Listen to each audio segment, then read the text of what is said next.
वक्त आया उनका, उसको देखें तभी पता जयपुर में जो पूर्वी वोटर है वो भारतीय जनता पार्टी के साथ जुड़ा हुआ था उनके पलट के कारण, लेकिन इस बार ऐसा लग रहा है कि नीरज शेखर और सनातन पांडे यादव और मुस्लिम कॉम्बिनेशन के साथ वहां पर थोड़ी मुश्किल पैदा करने की कोशिश जरूर की गई थी।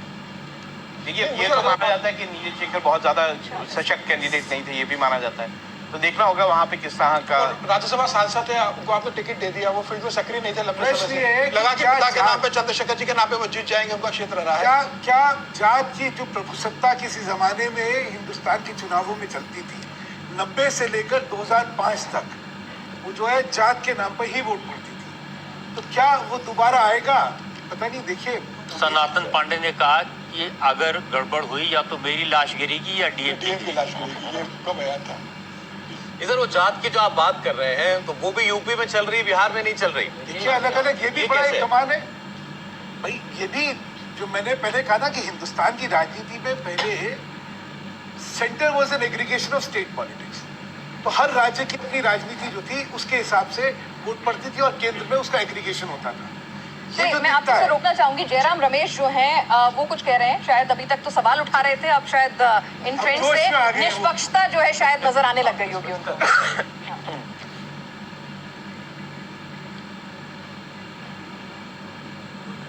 सुनाएंगे हम जयराम रमेश की बातें। तो देखिए, फिलहाल आप ट्रेंड्स में अगर आप देखें 288 पर एनडीए पहुंचा हुआ है, अभी भी लगातार एनडीए 272 के ऊपर मेंटेन किया हुआ है। अभी देखिए, अभी तो अब 400 वाली बात छोड़ दीजिए, अब जरा 272 पर आना चाहिए हमको दोबारा। बिहार को भी एक बार एनालाइज कर लेना चाहिए, बिहार की सीटों को। जी, बिहार सर पूरी तरीके से एनडीए के साथ जाता हुआ दिखाई दे रहा है।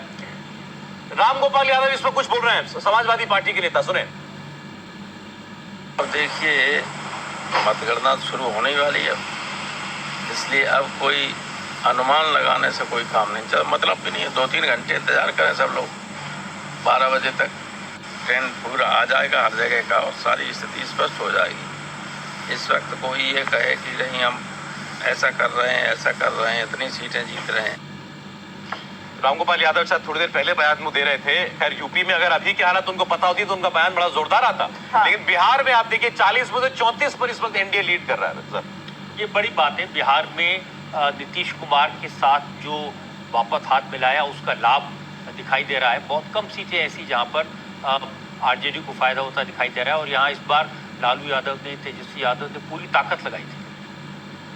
या बिहार में आप देखिए, जेडीयू को 13 सीटें, बीजेपी को 15 सीटें अपने दम पर, एलजेपी उसको 5 सीटें, मतलब 28 और 5 33 सीटें ये हो गई, और एक हम की सीट है, हम पार्टी की 34 सीटों पर इस वक्त एनडीए आगे चल रहा है। आरजेडी मतलब लालू यादव तेजस्वी यादव की पार्टी 3 पर, कांग्रेस पार्टी 2 पर, अन्य 1 पर। तो बिहार 40 में से 34 के साथ एनडीए की तरफ जाता हुआ, झुकता हुआ दिखाई दे रहा है। अब इस वक्त लड़ाई जो चल रही है वो उत्तर प्रदेश में चल रही है, बिल्कुल बराबरी की और कांटे की लड़ाई उत्तर प्रदेश के अंदर आपको दिखाई दे रही है। एक वक्त आया था जब बीजेपी 20 के नीचे चली गई थी और 50 से ज्यादा सीटों पर सपा लीड कर रही थी। वो स्थिति वहां से थोड़ी सी वापस बीजेपी ने की है, लेकिन अभी भी बराबरी का सा मामला उत्तर प्रदेश में 42 एनडीए नजर आ रहा है। 40 एनडीए 42 नजर आ रहा है। 40 पर बीजेपी आगे, 2 पर आरएलडी आगे चल रही है। बागपत की एक जो सीट है बिजनौर की सीट है, वहां पर आरएलडी का कैंडिडेट आगे चल रहा है। तो 42 सीटों पर एनडीए आगे चल रहा है। बाकी सपा 32 पर आगे चल रही है, 5 पर कांग्रेस आगे चल रही है।